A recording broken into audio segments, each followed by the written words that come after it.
जल्दी चलो, सामान से पहले पहुंचना है।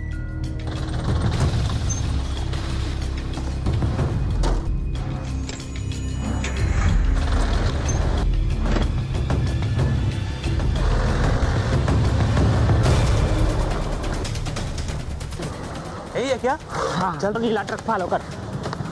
हेलो सर, ट्रक मिल गया, हम उसको फॉलो कर रहे हैं। हाँ सर, ओके।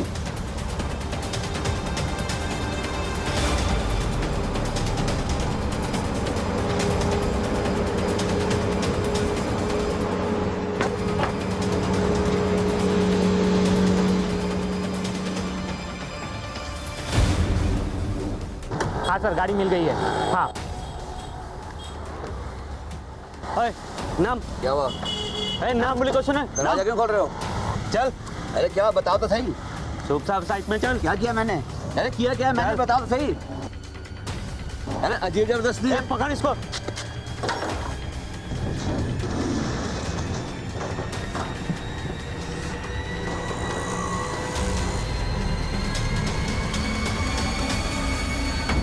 नमस्कार, आदाब। क्राइम पेट्रोल डायल 100 के ब्लैक हेडलाइन सप्ताह में आप सबका स्वागत है। आज हम आपके सामने पूर्वोत्तर भारत का एक ऐसा हैरान कर देने वाला केस लेकर आए हैं जिसे सुलझाने में आसाम पुलिस को नाकों चने चबाने पड़े। एक छोटी सी जगह से उठे सवाल ने इतना विकराल रूप धारण कर लिया कि उसकी गूंज राज्य और केंद्र सरकार के गलियारों तक पहुंच गई। इसकी जड़ें इतनी गहरी थीं कि जिनके हिलने से नॉर्थ ईस्ट के कई परिवारों के जीवन में भूकंप आ गया। और न सिर्फ पूर्वोत्तर बल्कि इसकी हलचल का असर भारतवर्ष के कई शहरों और कस्बों में देखा गया।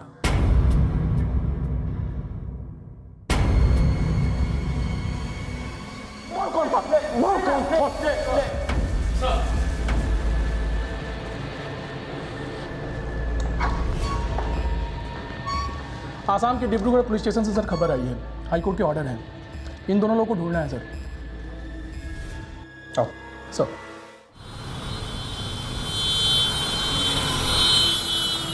उसकी बॉल स्विंग होते हुए अंदर आई और मैं लास्ट मोमेंट पे बैट लगा दिया, सीधा चौका। क्या बात है।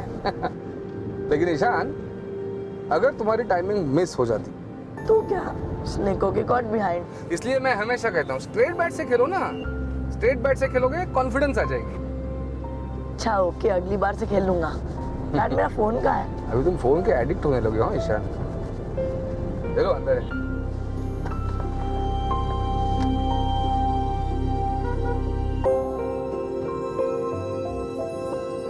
पासवर्ड हटाया क्या आपने? हाँ। क्यों डैड?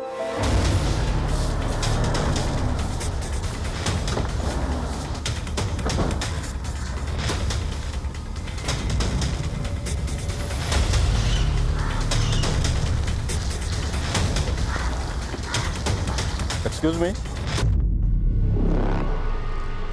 राजू, लो पकड़ो। जी कहिए। रघुवीर कौन है? मेरा बेटा है, लेकिन आप लोग इस तरह से बिना बताए हुए मेरे घर में आ कैसे गए? हमारे पास कोर्ट का नोटिस है, इसलिए आना पड़ा। नोटिस? शो मी।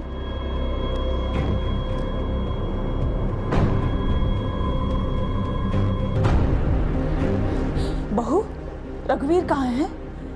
क्या हुआ माँ जी? पुलिस उसके बारे में पूछ रही है, कहाँ गया है वो? माँ जी वो तो ईशान को लेने क्रिकेट एकेडमी तक गए हैं। What about my privacy, Dad? Privacy? Mobile दिलवाने की एज में मोबाइल मिल गए ना। प्राइवेसी की जब एज होगी, प्राइवेसी भी मिल जाएगी। लेकिन dad, Ishaan, I found some clips तुम्हारे मोबाइल में। लेकिन ऐसे क्लिप्स देखना इज वेरी रॉन्ग। ये कुछ एजुकेशन नहीं है, ये मिसगाइड कर देगी। I hope you understand. Sorry. ठीक है ईशान, इट्स ओके। इस उम्र में हर एक से हो जाता है। Don't feel embarrassed.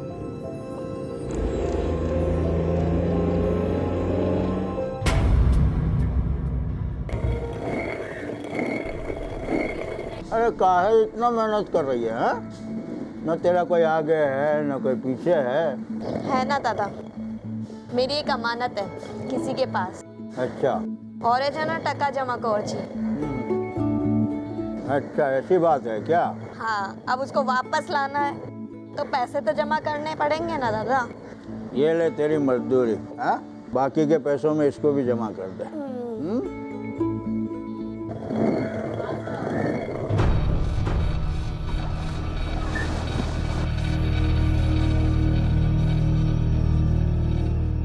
मम्मा आप जानते हो आज मैच में क्या हुआ? एक मिनट बेटा, सुनिए, पुलिस के कुछ लोग आए हैं अंदर हाई कोर्ट के ऑर्डर लेकर। पता नहीं बात क्या है, बता नहीं रहे हैं, लेकिन आपका ही इंतज़ार कर रहे हैं सब लोग। लो आ गए। मैं रघुवीर, क्या काम था? मुझे आप दोनों से बात कर रही है, अकेले में। बेटा तुम अंदर जाओ। रुको बेटा, क्या नाम है तुम्हारा?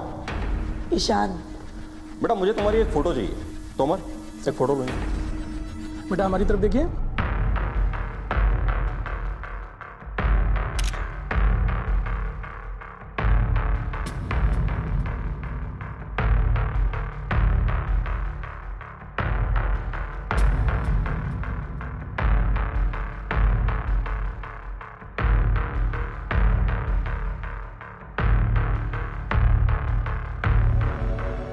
बेटा जूस पी ले। नहीं चाहिए दादी, ये सब क्या हो रहा है? पापा उनसे बहस क्यों कर रहे हैं? मम्मी अलग रो रही है, दादाजी भी परेशान है, और उन अंकल ने मेरी पीठ क्यों खींची थी? क्या हुआ दादी बताओ ना। बेटा मेरी भी समझ में नहीं आ रहा है कि ये सब क्या हो रहा है। खैर छोड़, ये ले तू जूस पी।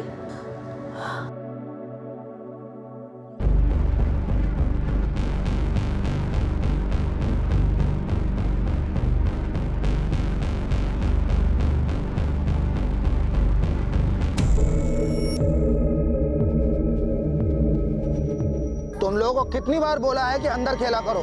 चलो जाओ अंदर। अरे दादा नमस्ते। तू अंदर घुसी कैसे? अंदर कैसे मतलब? जैसे हमेशा आती हूँ। पी रखी है क्या? हद कर दी, पागल हो गई है क्या? पागल हो गए हो क्या दादा? हाँ बुद्धि भ्रष्ट हो गई है। मुझे नहीं पहचाने। झुमकी झुमकी दादा मैं यही रहती थी, मैंने बच्चा शामिल है यहाँ पे दादा। दादा आप दादा चलो आप मैडम को बुलाओ। दादा मैडम को बुलाओ। इतनी जोर से धक्का मारूंगा दोबारा उठने लायक नहीं रहेगी। बेटा दादा दादा दादा मेरा शामिल है दादा। चल दादा मेरा बेटा दादा बोलो दादा दादा मेरा बेटा दादा मेरा बेटा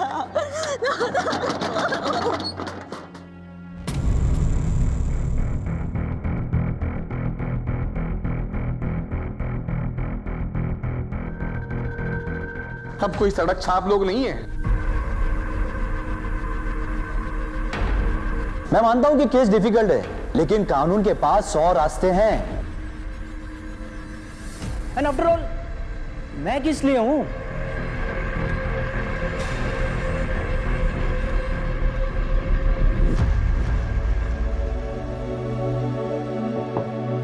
डैड अंदर आ जाऊं?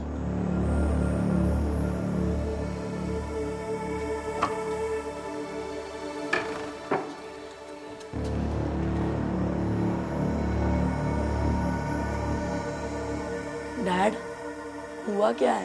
पुलिस वाले क्यों आए थे? मम्मी पिछले 2 घंटे से रोई जा रही है, कुछ तो बताओ। देखो ईशान, कोई खास बात नहीं है, और जो भी है उसे सुलझाने के लिए घर के बड़े काफी हैं।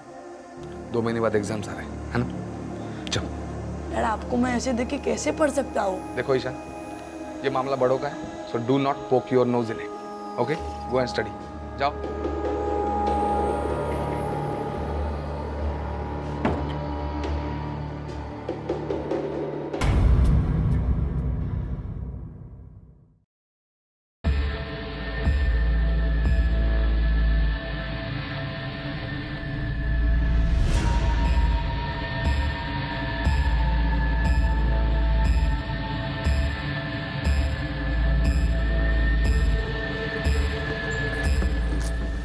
बहुत मस्ती करता था, स्कूल में जेल आता था, और ना उसकी मम्मी घर से बाहर फेंकती है, और वो रोते रोते जंगल में चले गया। बेटा बेटा मेरा एक छोटा सा बच्चा यहाँ रहता था शाम, तुमने देखा क्या उसको? मैंने तो नहीं देखा। आपने देखा? हाँ पहले था, लेकिन अब नहीं है।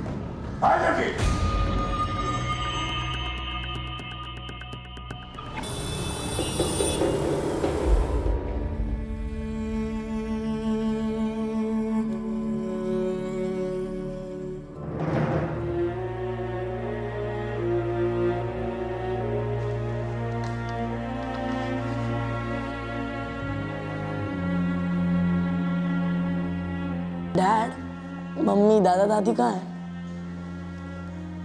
वो खा चुके।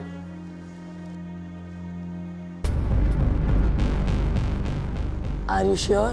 मतलब क्या है तुम्हारा? आई एम लाइंग, झूठ बोल रहा हूं मैं। चुपचाप खाना खा और सो जा, कल स्कूल है। Good night.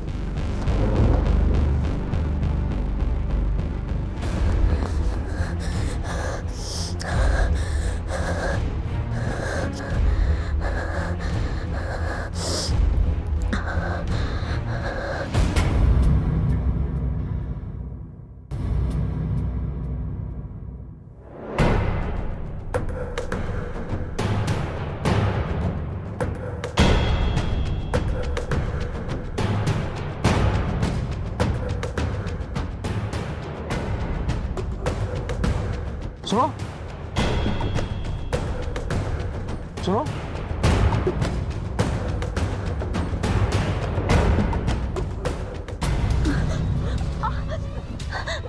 मैंने कुछ नहीं किया। तुम यहाँ कैसे आई? किसने मारा तुम्हें? देखो डरो मत, अगर तुम बताओगे नहीं तो पुलिस तुम्हारी मदद कैसे करेगी? चलो जल्दी आओ। अरे डरो नहीं, आ जाओ।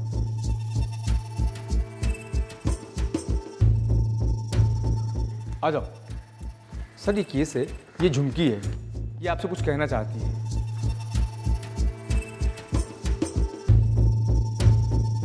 बुआ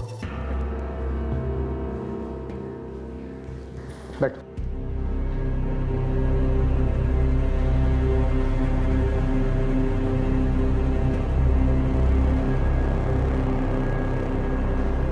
बोलो। डरो मत, साहब भाल मानो आज से, इन्हें सब कुछ बता दो, ये तुम्हें इंसाफ दिलाएंगे।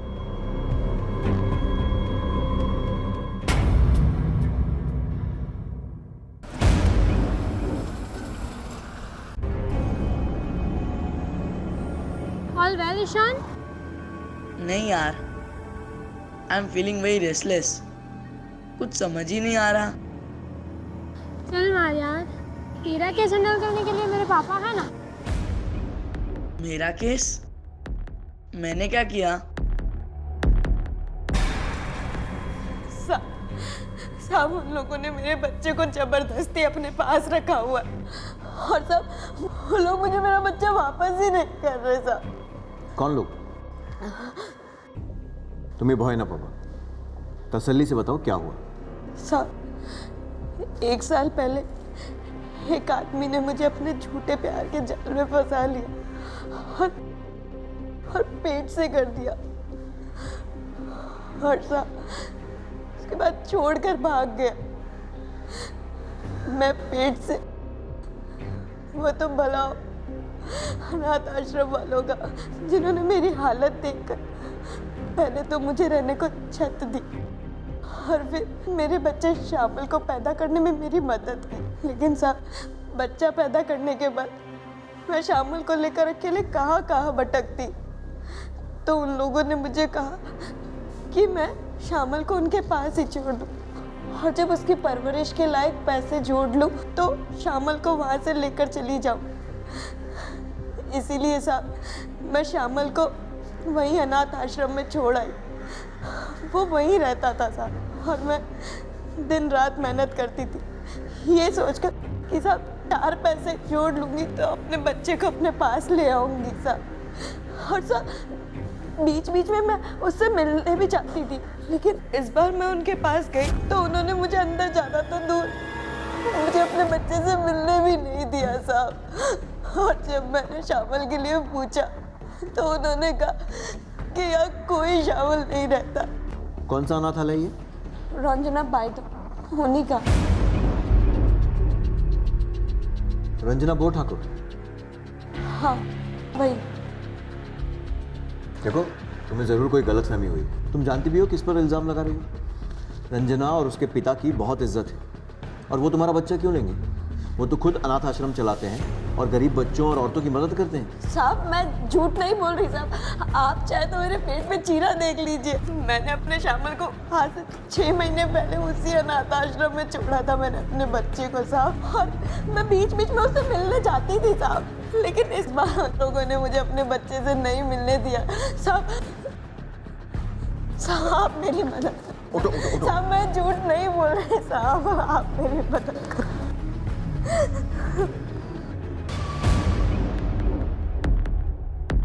आई डोंट नो ईशान, मुझे तुम्हें बताना चाहिए या नहीं, अंकल आंटी ने तुम्हें अडॉप्ट किया था। आई मीन बायोलॉजिकली तुम उनके बेटे नहीं थे, और ऊपर से उन्होंने तुम्हें इलीगल तरीके से अडॉप्ट किया था, इसीलिए कानून के हिसाब से तुम्हें फिर ऑर्फनेज भेज दिया जाएगा। एक तरफ एक माँ थी जो अपने बच्चे को तलाश रही थी, और वहीं दूसरी तरफ एक बच्चा था जो अपने वजूद को तलाश रहा था। संवेदनाओं ने वक्त के साथ विडंबना की शक्ल ले ली थी। पिछले कई सालों से इलीगल एडॉप्शन का कारोबार बड़े आराम से चल रहा था। सैकड़ों बच्चे गैर कानूनी तरीके से एडॉप्शन में दिए जा चुके थे। सवालों की लिस्ट बहुत लंबी थी। भारत जैसे देश में जहां एडॉप्शन के कानून इतने सख्त हैं, वहां ऐसा कैसे हो गया? अब तक इन अवैध अनाथालयों का खुलासा क्यों नहीं हुआ? और अब पीड़ितों को इंसाफ किस तरह से मिलेगा? क्या पालने वालों के दावों के आगे पैदा करने वाले को न्याय मिल सकेगा? ये केस सिर्फ अतीत में हुए किसी जुर्म तक सीमित नहीं था, बल्कि बहुत सारे अडॉप्टेड बच्चों के भविष्य से भी जुड़ा था। बात सिर्फ न्याय की नहीं थी, बल्कि इंसानियत की भी थी। क्या झुमकी को अपना बच्चा वापस मिल पाएगा, या फिर वो भी इन रसूखदार लोगों का शिकार बनकर ममता के सुख से वंचित रह जाएगी? अनाथालय वालों ने इसके खिलाफ कंप्लेन लिखवाई है। कह रहे हैं कि ये पागल है और वहाँ से बच्चा चुराने की कोशिश भी कर रही थी। सीसीटीवी फुटेज भी भेजा है उन्होंने। सर, क्या हमें झुमकी की बात पर यकीन करना चाहिए? लेकिन उसके खिलाफ जो कंप्लेन मिली है उसका क्या? उसी कंप्लेन को बेस बनाकर झुमकी को अरेस्ट करो। लॉकअप में रहेगी तो सेफ रहेगी। सेफ? आपको क्या लगता है सर कि वो सच बोल रही है? अगर झूठ भी बोल रही है तो उन लोगों के खिलाफ बोल रही है जो बहुत पावरफुल है। It's risky for her. Sir, अगर ऐसा ही है तो हम रंजना के खिलाफ एफआईआर क्यों नहीं लिखवा सकते? अभी नहीं।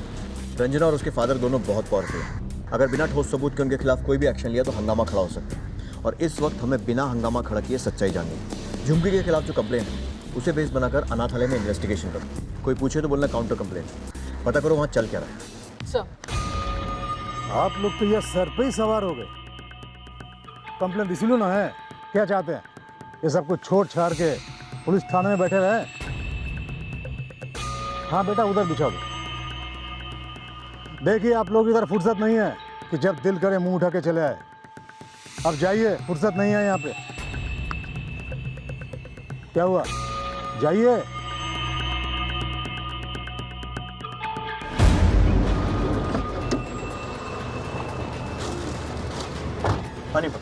सर, बहुत बदतमीजी से बात किए हैं।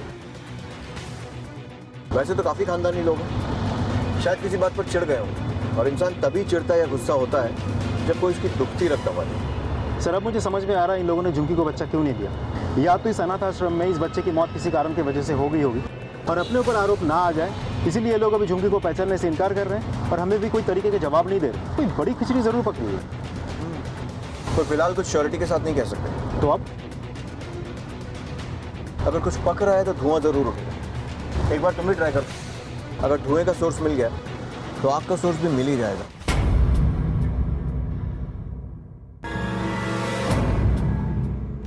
ईशान, ईशान दरवाजा खोल बेटा, दरवाजा खोल बेटा। क्या हुआ? देखिए ना, अपने आप को बंद करके बैठा हुआ, दरवाजा नहीं खोल रहा।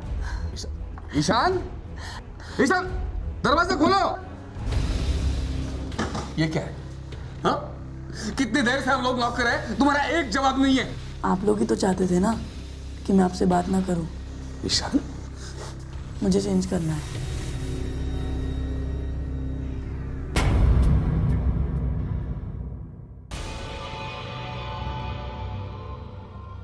अरे मेरा बेटा थोड़ा पागल है।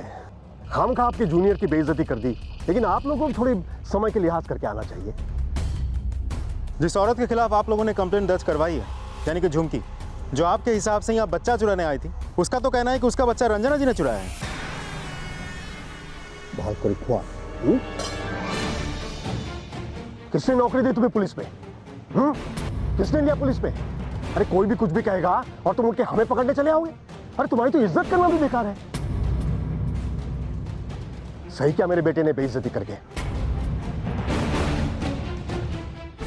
ने बाहर का रास्ता दिखाओ।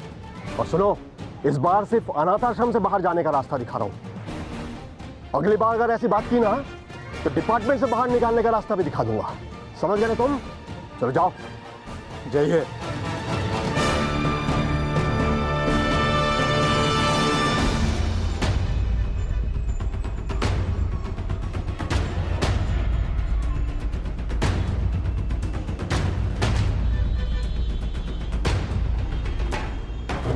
मेरे अंदाजे से कुछ ज्यादा ही रिएक्ट कर दिया नेताजी ने। इसका सिर्फ एक ही मतलब हो सकता है हजारिका। वो क्या sir? I am not sure, पर मेरी गट फीलिंग कह रही है कि ये केस जितना दिख रहा है उससे काफी बड़ा है। एक बात बताओ, झुमकी का अकेला केस है या फिर ऐसे और भी केसेस रजिस्टर्ड हुए हैं पहले? सर आपको लगता है अनाथ आश्रम के आड़ में कोई रैकेट चल रहा है? जिस तरह से रंजना के भाई और उसके फादर ने रिएक्ट किया था, ये बात तो कंफर्म है कि केस इतना सिंपल नहीं है। पता लगाओ कि ऐसी पहले भी कंप्लेंट्स दर्ज हुई हैं क्या।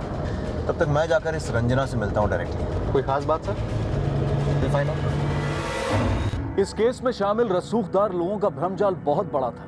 उनके रुतबे की वजह से सच्चाई दुनिया की आंखों से ओझल थी और इसी वजह से इस केस की तह तक पहुंचना असंभव दिखाई दे रहा था। लेकिन इस सब के बावजूद आसाम पुलिस ने यह ठान लिया था कि वो इतनी चतुराई से सबको ऑब्जर्व करेगी कि किसी को कोई भनक भी नहीं लगेगी कि क्या चल रहा है। ये लीजिए, स्पेशली दार्जिलिंग के बागान से मंगाई गई है। Nice, first flush. अरे वाह, आप तो कनौजर हैं। और मैं आज तक समझती रही कि पुलिस वाले बहुत बोरिंग होते हैं। हमारी खाकी वर्दी के अंदर भी इंसान छुपा होता है मैडम। ये वर्दी बगैर पढ़ाई लिखाई की तो मिलती नहीं है। प्रोफेशन की डिमांड है कि ज़्यादातर समय अपराधियों और खूनियों के साथ बिताना पड़ता है। And I am sure you will understand कि उनके साथ सलीके से बात नहीं की जाती, नहीं तो लाइफ के सलीके हम में भी कूट कूट कर भरे हुए हैं। Well, I'm impressed, officer. Thank you. मैं यहाँ अपने जूनियर ऑफिसर्स की तरफ से आपसे माफ़ी मांगने आया हूँ। जिस तरीके से उन्होंने आपके फादर और भाई से बात की। Yeah, that was too much. I know. दरअसल वो लोग ये क्लियर नहीं कर पाए कि वो आपके फादर और भाई को अक्यूज़ नहीं कर रहे हैं, बल्कि सिर्फ अपना काम कर रहे हैं। क्योंकि अगर ऐसा होता तो झुमकी की कही हुई बात पर हम बहुत पहले FIR लिख चुके होते। लेकिन रंजना जी, मुझे भी यही लगता है कि ये लड़की झुमकी या what ever her name is झूठ बोल रही है और हम भी इस केस को जल्द से जल्द क्लोज़ करना चाहते हैं। क्योंकि अगर प्रेस तक बात पहुंच गई तो आप जानती हैं, आप जैसी इंपॉर्टेंट फैमिली को बदनाम करने के प्रेस हमेशा पीछे पड़ी रहती है। आपकी ये बात सुन के तो मैं आपसे और भी ज़्यादा इम्प्रेस्ड हो गई। तो मैं ये सोच रही हूँ कि हम पहले क्यों नहीं मिले। मौका ही नहीं मिला। एनीवेज, आई नो कि आप जितने इंपॉर्टेंट हैं उतने इंपॉर्टेंट आपका टाइम भी है, so I will not take much of your time. बस एक रिक्वेस्ट लेकर आया था, इफ़ यू डोंट माइंड। हाँ हाँ बिल्कुल, बताइए, हमें आपकी मदद करने में खुशी होगी। मुझे आपके अनाथ आश्रम में रजिस्टर्ड बच्चों की लिस्ट चाहिए थी। मुझे ये जानना है कि पिछले 6 महीने में यहाँ कितने बच्चे आए, कौन कौन आए। इससे हम ये प्रूव कर पाएंगे कि झुमकी आप पर झूठा इल्ज़ाम लगा रही है। समझिए, आपका काम हो गया। कल आपके थाने में वो लिस्ट पहुंच जाएगी। Thank you very much. झूठ बोलने की क्या जरूरत थी? अरे 15 सालों से ये बात छिपाए रखा कि ईशान तुम्हारा बेटा नहीं है, तुमने उसे गोद लिया है। और कोई ऑप्शन था हमारे पास ना?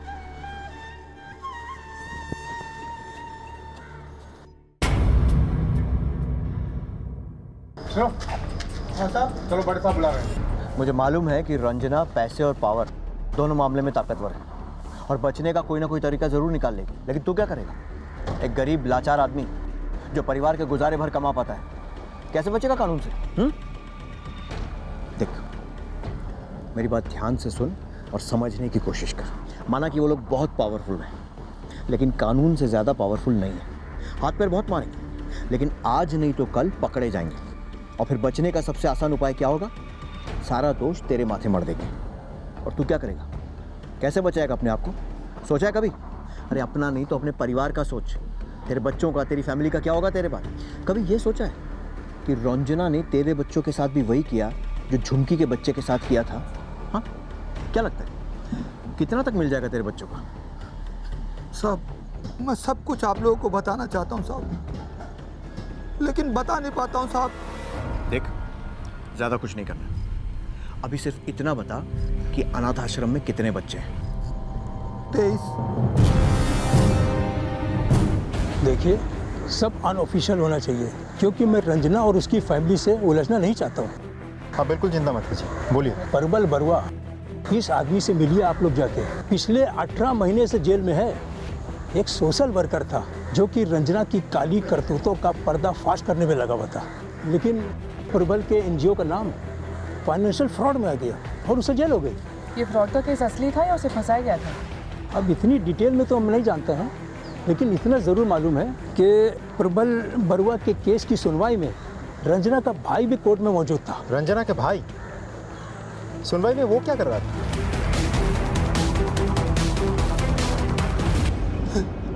तुम रंजना के खिलाफ इन्वेस्टिगेशन करोगे?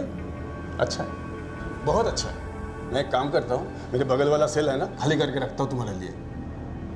अरे सर, अपना टाइम खराब कर रहे हो, कुछ हाथ में नहीं आने वाला है। सही कहा है तुमने, इस केस में इन्वेस्टिगेट करने के लिए कुछ है ही नहीं, और तुम पर लगे सारे चार्जेस भी सही रहे होंगे, है ना?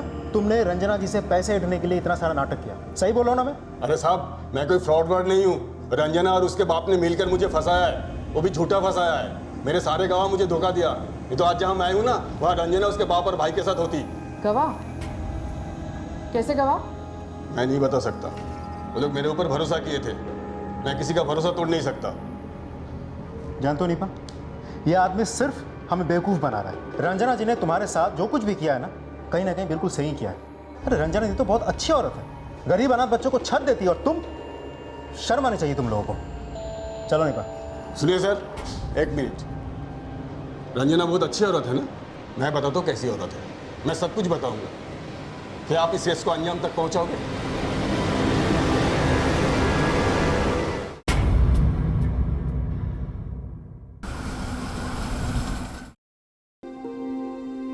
ईशान, यार कुछ तो बोलो।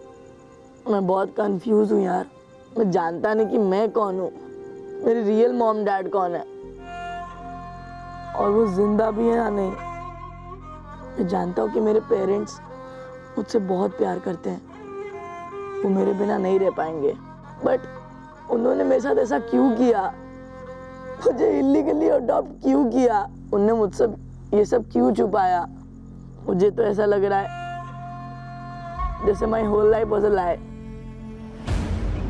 ईशान का सामना एक ऐसे तकलीफदेह अनुभव से हुआ था जिसने उसके अस्तित्व को ही सवालों के घेरे में लाकर खड़ा कर दिया था। ईशान की बेबसी और बेचैनी को देखकर ऐसा लग रहा था कि जैसे कोई मासूम किसी मेले में खो गया हो और वो किसी अपने का नाम तक न जानता हो। एक तरफ ईशान की दर्द में डूबी हुई जिंदगी बिखर चुकी थी, और वहीं दूसरी तरफ आसाम में पुलिस टीम हर बिखरे हुए सूत्र और सबूत को इकट्ठा कर बिना थके, बिना हारे इन्वेस्टिगेशन में लगी हुई थी। लेकिन शायद उन्हें यह अंदाजा नहीं था कि कई और बड़ी बड़ी रुकावटें उनके सामने आने वाली थीं जिन्हें उन्हें पार करना था।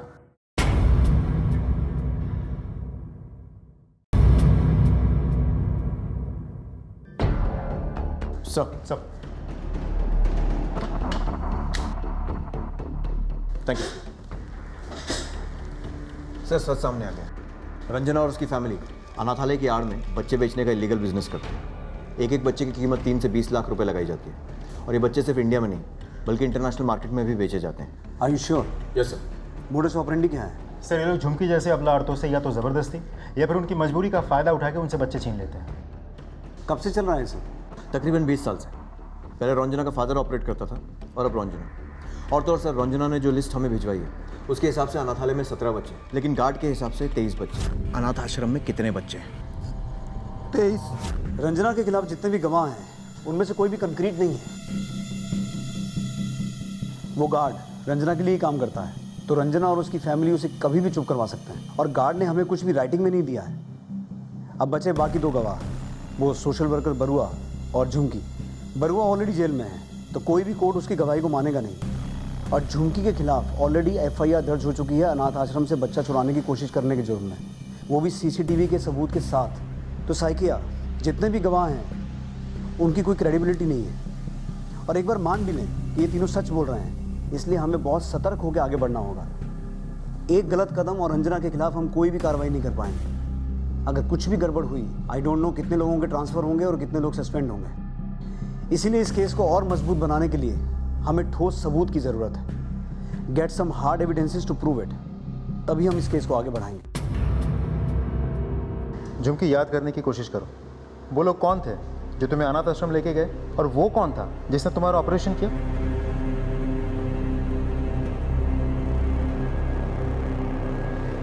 सब वो एक सरकारी साहब थे, पकादाशी जी, और दूसरे डॉक्टर साहब, डॉक्टर दास। बस यही दो लोग थे साहब। मुझे मेरा बच्चा वापस चाहिए, मुझे मेरा शामिल चाहिए। इतना काफ़ी। आई थिंक इन नामों से हमें कुछ लीड्स मिलेंगी। पता करो कि यहाँ का चाइल्ड प्रोटेक्शन ऑफिसर कौन है, और इस डॉक्टर दास की भी सारी डिटेल्स निकालो। मुझे इन लोगों की सारी डिटेल्स चाहिए। सुबह से लेकर रात तक इनके सारे मूवमेंट्स पे नज़र रखो। कहाँ रहते हैं, किससे मिलते हैं, बैंक अकाउंट्स कहाँ हैं, क्या खाते हैं। रंजना और अनाथ आश्रम में इनके कितने गहरे संबंध हैं वो भी। तब तक मैं रंजना के द्वारा लिए हुए इन बच्चों के पेरेंट्स से बात करता हूँ, जिनके बारे में बौरव ने बताया था। सब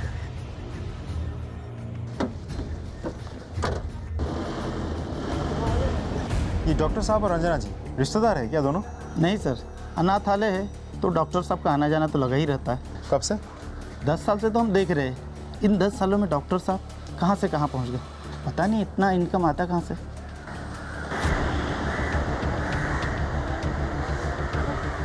जब से जॉब मिली है इनको, तब से जैसे पैसों की बारिश हो गई हो।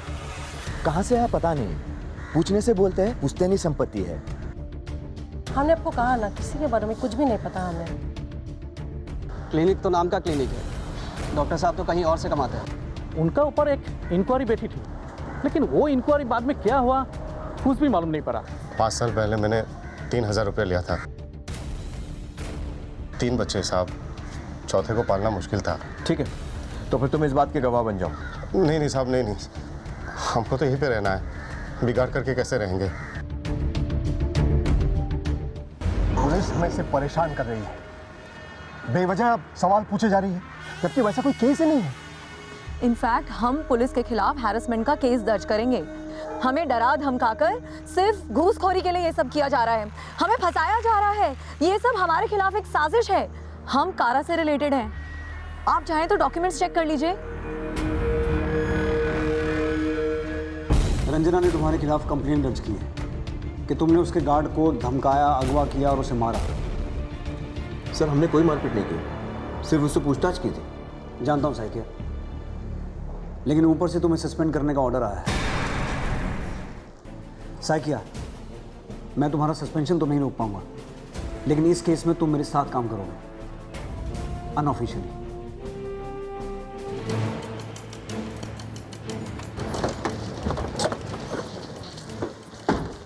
सर, इस केस में जो भी डेवलपमेंट होती मैं आपको अपडेट करता हूँ। सर, झुमकी को जेल से छोड़ दिया गया है।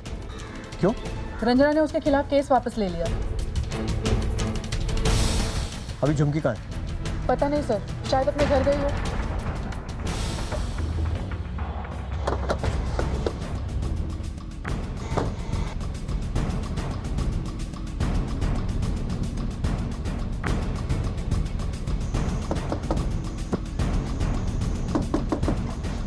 क्या हुआ सर? ये झुमके का घर कब से बंद है? सर, कई दिनों से तो नहीं देखा उनको। ठीक, झुमकी को ढूंढना होगा। सर, हो सकता है उन लोगों ने कंप्लेंट वापस इसी ले ली हो कि झुमकी जेल से बाहर आए और वो लोग उसे उठवा लें।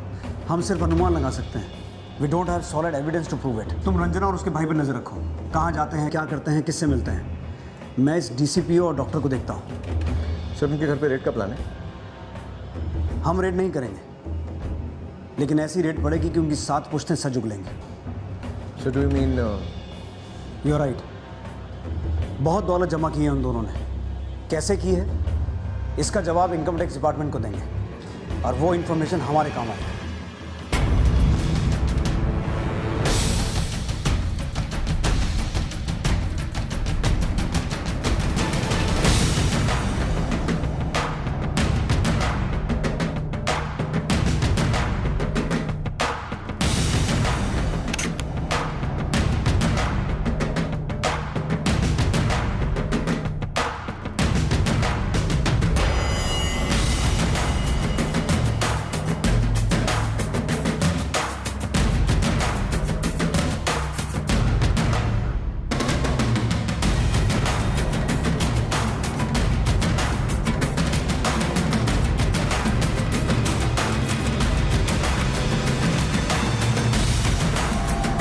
सर, इनकम टैक्स डिपार्टमेंट ने डॉक्टर दास और डीसीपीओ दोनों से पूछताछ करके उन दोनों को हमें हैंडओवर कर दिया है। गुड, उन्हें पुलिस स्टेशन में ही बिठाओ, मैं वहीं आता हूँ। Okay sir.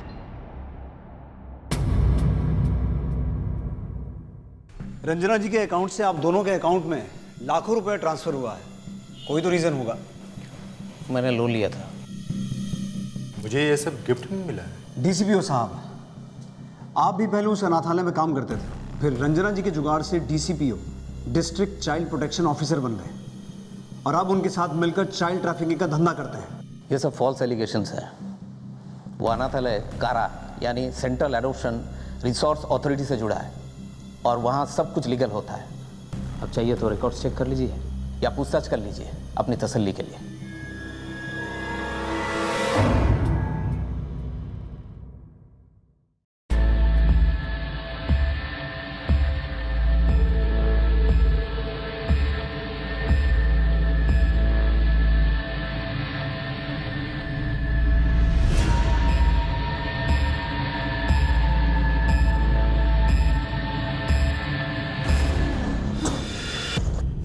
पुलिस वाले तुझे ढूंढ रहे हैं, तेरे को पुलिस वालों के पास जाना चाहिए, वही तेरी मदद कर सकते हैं।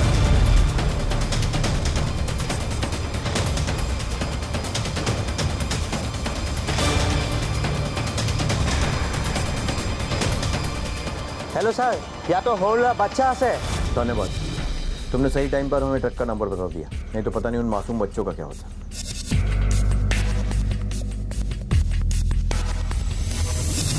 आप लोग मुझे यहाँ ऐसे कैसे लेकर आ सकते हैं? मैं आप लोगों के ऊपर तक शिकायत लगाऊंगी। I won't spare you guys. Take the charge. Thank you sir.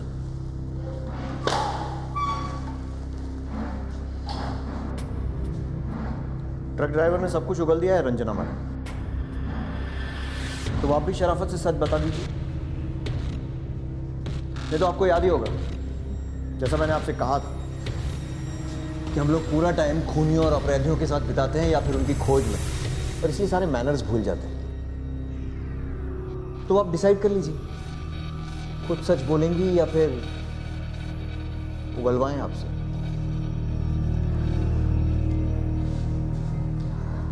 हाँ, मैंने बच्चों की इलीगल अडॉप्शन को अपना बिजनेस बना लिया था। बहुत पैसा कमाया ना ये गैर कानूनी धंधा करके, तो सीधे सीधे बताओ कि और कौन कौन शामिल था इसमें तुम्हारे साथ, बताओ।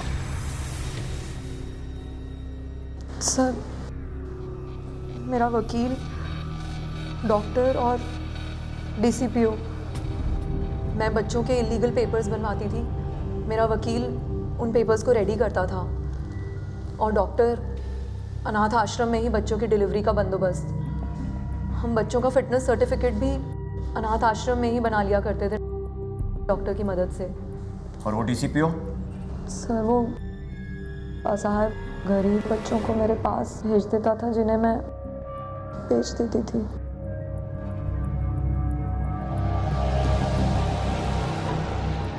मुझे माफ कर दीजिए, मैं थोड़े से पैसों के लिए बैठ गया था और रंजना की बातों में आ गया था। चाइल्ड प्रोटेक्शन ऑफिसर मतलब मालूम है इसका?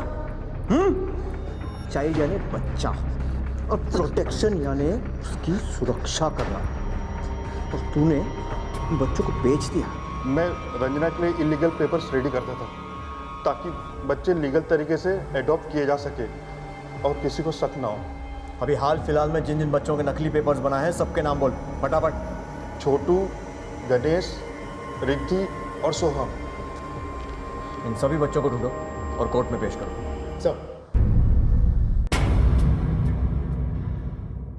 प्लीज, मैं आप लोगों से कोई बात नहीं करना चाहता। ईशान, मुझे बात करनी है और मैं ये बात इसलिए कर रहा हूँ क्योंकि मुझे पता है कि अब तुम उतने बड़े हो गए हो कि ये बातें समझ पाओ। मैं मानता हूँ हमसे गलती हो गई, बहुत बड़ी गलती हो गई कि हमने तुम्हें इलीगली अडॉप्ट किया, लेकिन वो इसलिए कि हमारे पास और कोई चारा भी नहीं था बेटा। हमारी मम्मी के ऊपर बहुत प्रेशर था कि हमारे घर को एक चिराग दे, लेकिन दुर्भाग्य की बात है कि वो कंसीव नहीं कर पा रही थी और दिन ब दिन प्रेशर बढ़ता जा रहा था, इतना बड़ा कि बर्दाश्त से बाहर हो गया। फिर हम लोगों ने डिसाइड किया कि बच्चा अडॉप्ट करते हैं। लेकिन उस एडॉप्शन की प्रोसेस को भी 2 साल लग जाते हैं बेटा, इसलिए हम नहीं है। We are sorry.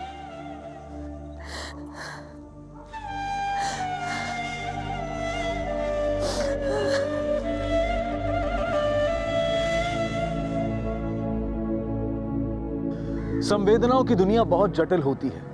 रिश्ते अलग अलग तरीके से अपने होने की अनुभूति कराते हैं। इस केस में भी लोग अपने अपने तरीके से, अपने अपने नजरिए से, अपने अपने किरदार के हिसाब से रिश्तों की परिभाषा तय कर रहे थे। रघुवीर और उसकी पत्नी माता पिता के नजरिए से, ईशान एक बच्चे के नजरिए से, झुमकी एक माँ के नजरिए से और वकील कानून के नजरिए से। दलील दी गई कि पेरेंट्स के साथ उनके बच्चों के रिश्ते को गोद लिए गए बच्चों के नजरिए से देखने की जरूरत है। माननीय अदालत ने इस दलील पर विचार किया और इस केस से जुड़े सभी पहलुओं और दलीलों को मद्देनजर रखते हुए यह महसूस किया कि जो बच्चे अपने परिवार में खुश हैं, अच्छी परवरिश पा रहे हैं, उन्हें उनके माता पिता से अलग ना किया जाए। और साथ ही सावधानी के तहत सरकारी संस्थाओं को उन पर नजर रखने के भी आदेश दिए गए। कुछ परिवारों पर जुर्माना भी लगाया गया, लेकिन खुशी की बात यह थी कि ईशान को वापस उसका परिवार मिल गया। वहीं दूसरी ओर झुमकी के बच्चे का रिकॉर्ड अभी मिलना बाकी था। याद रखें, किसी भी अनाथ बच्चे को गोद देने से पहले सरकारी संस्थाएं ये जांच करती हैं कि आप गोद लेने के काबिल भी हैं या नहीं, और ये बहुत जरूरी है। इसलिए जांच की इस प्रक्रिया की मुश्किलों से बचने के लिए कानून की अनदेखी न करें। इसी विचार के साथ अब मैं अनूप सोनी आपसे विदा लेता हूं। फिर मुलाकात होगी अगले एपिसोड में एक और चौंका देने वाले केस के साथ। तब तक अपना और अपने परिवार का ख्याल रखें और देखते रहें क्राइम पेट्रोल डायल 100। सबक एक को, सीख हम सबको। जय Hind. If you want to enjoy more Crime Files content like this, please subscribe to our channel and click the bell icon.